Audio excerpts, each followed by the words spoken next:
This is Joseph McCullough, my dad, and he will be interviewing him for the Veterans Project done by Beal and Sofia Furbeck. Question 1 is, what branch of the military did you serve in? Well, I was in the Air Force. Question 2, were you drafted or did you sign up? So I signed up, I volunteered. You can either volunteer or you're drafted, which means they make you go in the military. And then question 3, what was your rank? So I was in for 7 years in the Air Force, and when I got out, I was at rank of captain. What job did you have? In the military, I was a civil engineer, so that was fixing roads and the runways in the buildings that would be on the bases where we were. Question 5, where were you stationed and how long did you serve? Okay, I was in for 7 years in the Air Force, and I had lots of different assignments. I started in Del Rio, Texas, my first assignment for 2 years. And then I went to graduate school in Ohio for 2 years. And then from there I went to Sicily in Italy, and I was there for a year working on fixing stuff at the bases. And then after that I went to Colorado, and there was at Space Command, so I was working on stuff of checking the conditions of the different launch sites that we had at Cape Canaveral in Florida, where we launch rockets, and Vandenberg, California, where we launch rockets as well. And then from there I went to Honduras and worked there for 6 months.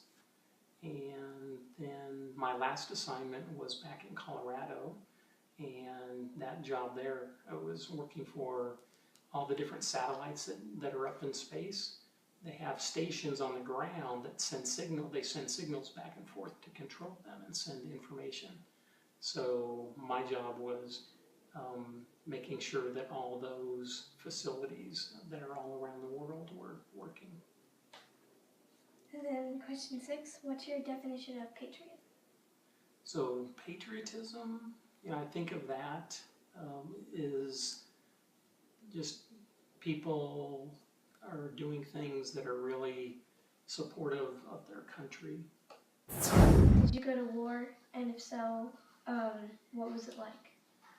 Right, when I was in, fortunately there weren't any wars that we were involved in.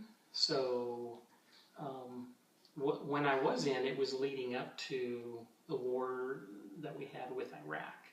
So a lot of what we were doing was getting things ready, getting the bases where everyone was going to be going over to. We were getting pictures from satellites and figuring out where we would be putting all the buildings, where the runways were, where we would put all the tents. So we were organizing everything to get the locations ready before people started having to go over for the war. And then how did your time in the military change you? In the military, it really gives you like a lot of confidence, because you have a lot of responsibility for things that you do. Coming out of college when I was only 21 years old, my assignments, I would be in charge of 40 or 50 people. And a lot of the people would be, at the time, they might be 50 years old or so. So it was really something that as you worked and got a lot of things accomplished, you got a lot of confidence in things that you can do. And so that was a big thing, was even though I went all over the world, you ended up having a lot of opportunities to do things, and that just helped give you more confidence. Stories or experiences can you share that happened to you in the military? All right, so one of the stories was, I was actually, when I was just first starting, and I was going through training. This was training of what you would have to do to get ready for survival in case, if you were a pilot and your plane got shot down in enemy territory, you were being taught of things that you had to do to evade and escape stuff and not be hiding until somebody could come and rescue you. So one of the things that happened is while I was out there, they always set up things where they are going to catch you at times because they have to make sure. This was up in the mountains in Colorado. So they always had to make sure that we were still okay. So every couple of days they would make sure that they catch people. And so when they came up to catch us, one of the things they did was they are all, some of it was to really kind of mess with you some. So what they did was they were making us take off our boots and stuff. And because we had been out there for several days without eating, then they knew we were really hungry and stuff. And so they were telling us that we had to take our boots and throw them, into the bushes and stuff as far as we can. And so what happened, and each of the people were taking, and you didn't get to get your own boots, you had to have one of your other people that you were with their boots. So because it was somebody else's boots that you were with, you would throw them about 5 or 10 feet. Well, they came and said it was whoever throws the boot the farthest. They ended up getting, it was some kind of candy or a treat or something. And then finally one guy took the boots, and he just heaved them like 50 yards as far as he could. And this is going off in the bushes and stuff. And we were all like, what are you doing? And he was like, man, I wanted the candy. During your service, can you recall times you were afraid? So probably one of the ones that was, and like I said, is there's a lot of things you just don't know what you're having to go do. One of the ones was, it was the first time that I had to go overseas, so I was going over to Italy.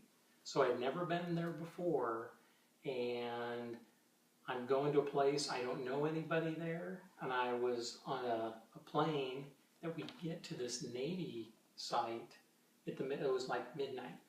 So nowhere you know, and as soon as you get off the plane, people just pointed you over to the bus and said, take that bus there. And you had no idea that, okay, you just trusted that that's what you needed to do. And then that bus would go 2 hours at night where you don't even have any idea where you are. And you finally get to the base where you're going to be working. And you get there, and there's nobody you know that's there. And they get onto the bus, and they give you a key to your room, and you go into a dormitory and say, get to work the next morning at, like 8 o'clock. And so was things where it's something where you're just really worried and nervous, is because you don't know what to expect, you don't know anything, and all you do is you're trusting that everyone else is doing their jobs to do what you need for that. So it was the first time, and then after that, you began to trust as knowing that when you would get transferred somewhere else. Then when I went to Honduras, I didn't worry about it that much because I expected others would be there that are going to have things taken care of for you. Okay. Does Hollywood portray war accurately in your opinion? And if not, what are your concerns? So I wasn't in war, but I had friends that once they had the Gulf War going on,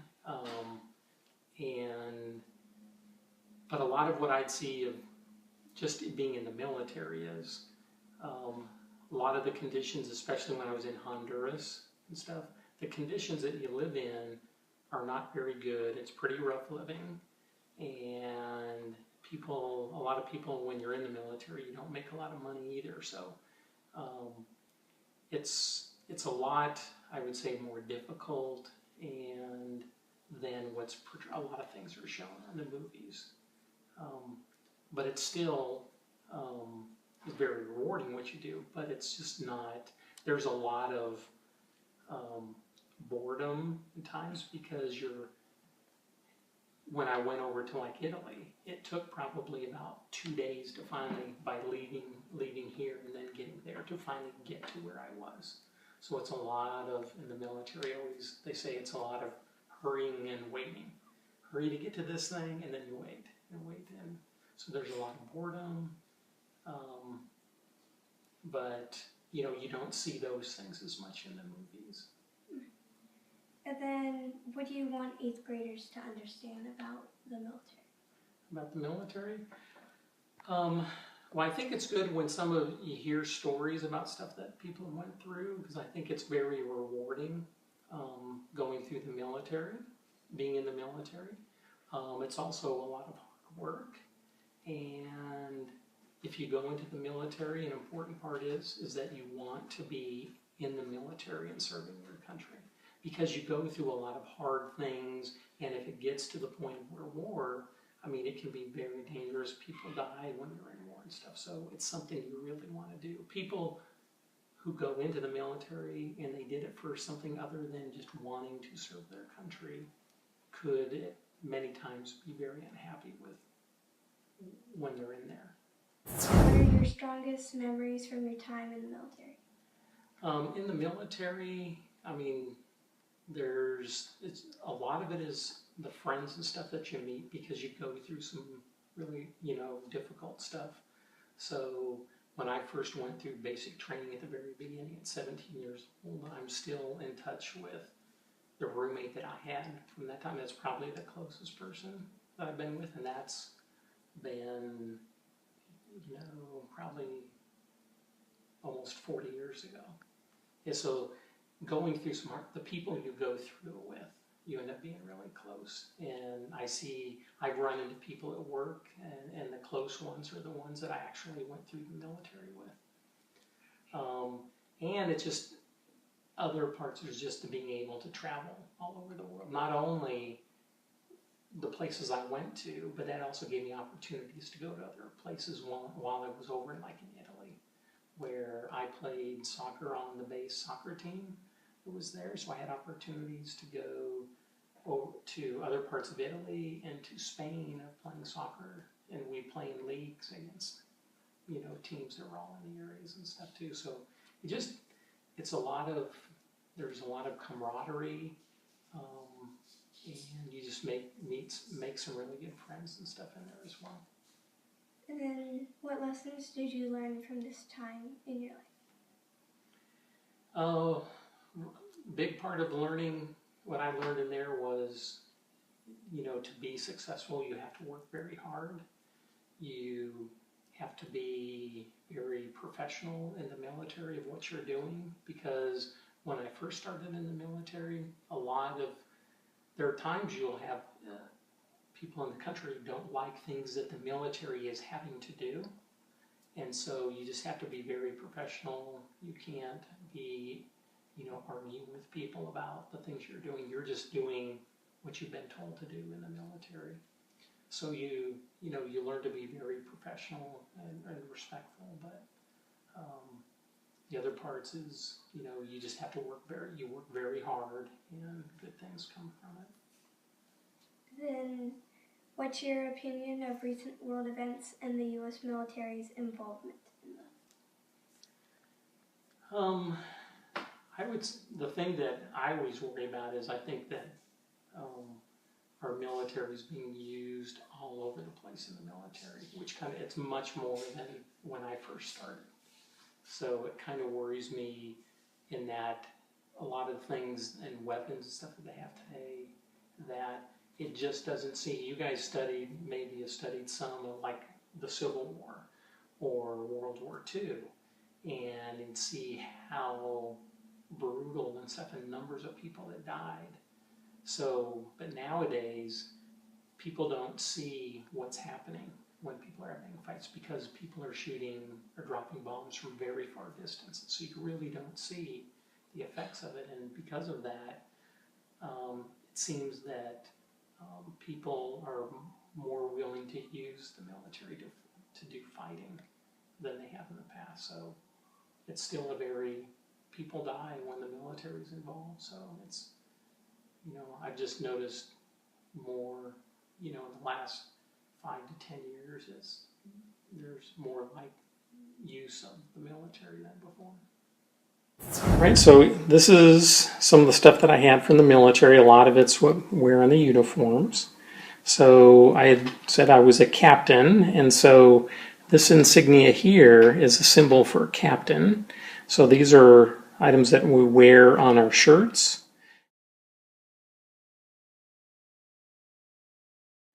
And you see the same symbol that's on here. This is what goes on the top of your shoulders of the shirt you're wearing. And have a name tag as well. This one here, it's also a symbol for a captain, but it's dark, and that's when you're wearing camouflage uniforms. You don't want something shiny for people to see it, but they still need to know what our rank is, so that blends in more with the uniforms. I was in civil engineering, so on the camouflage uniforms, this is a civil engineering patch. It just shows what kind of a unit I was assigned to.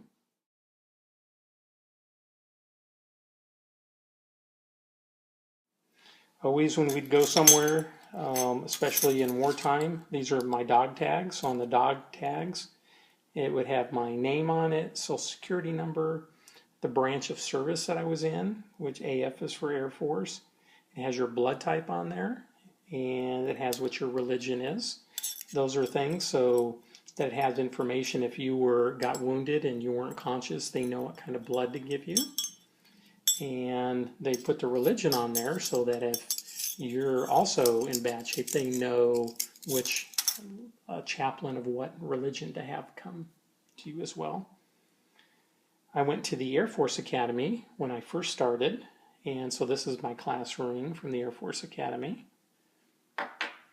These are two insignia here that I had from the Air Force Academy as well. This is called a prop and wing, so that's what we wear on the helmet. And this is also another emblem here. If you do good in academics, it's a star, and then the wreath is good in military.